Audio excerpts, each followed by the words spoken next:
হে everyone, শাদি vlog সকলে কেমন এনজয় করছে আমাকে কমেন্ট করে জানাও। চলো শুরু করা যাক শাদি ভ্লগ পার্ট 4। সো এই দিন ছিল বাসি বিয়ে, মিন্স আমাদের বাড়িতে সিঁদুর দানটা বিয়ের দিন হয় না, বাসি বিয়ের দিন হয়।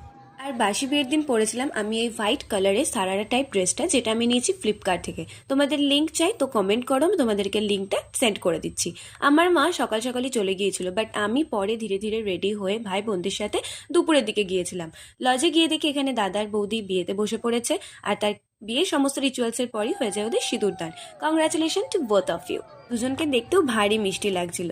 তারপর আবার সবাই একটু নাচানাচি করে লাঞ্চ করতে চলে গিয়েছিলাম। লাঞ্চ করে আমরা সবটি মিলে বেরিয়ে পড়েছিলাম একটু ঘুরতে এদিক ওদিক। 1.5-2 ঘন্টা অনেকক্ষণ ঘুরলাম, তারপরে ফিরে আসি বৌদির বাড়ি। আর এসে দিকে এখানে বিদায়ের রিচুয়ালস চলছে। বিদায়, যেটা একটা ভীষণই painful moment for all girls.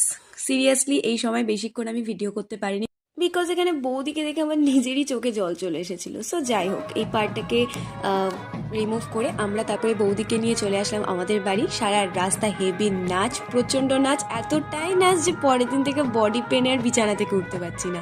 So যাই হোক, এখানে সবাইকে নাচিয়েছি, সবাই মিলে অনেক মজা করতে করতে বৌদিকে এনেছি। মানে বৌদির এন্ট্রিটা জাস্ট মাস্ট, দারুণ ছিল। এদিকে বড় মাও রেডি হয়ে গেছিলো, আর এখানে আমার বড় মা বৌদিকে এখন করছিল বড়। সো ফাইনালি আমাদের বাড়িতে লক্ষ্মী এলো, লক্ষ্মী। আর এই বরণ করার পর বৌদি ভেতরে আসে, আর এখানে সমস্ত বড়রা গুরুজনরা আশীর্বাদ করে। এখানে আবার একটা আশীর্বাদ চলতে থাকে, আর আমরা উপরে চলে যাই ঘর ধরতে। মানে বৌদির যে ঘর, সেই ঘরটা আমরা ধরেছিলাম, আর ঘর ধরে আমরা পেয়েছিলাম 3000 রুপিস, যেটাতে পরের দিন আবার খেতে চলে গিয়েছিলাম। অ্যান্ড দেন রাত্রিবেলা বৌদিকে নিয়ে, নতুন বৌদিকে নিয়ে ডিনার করতে চলে আসি। চলো দেখা হচ্ছে নেক্সট মিনি ভ্লগে, বাই।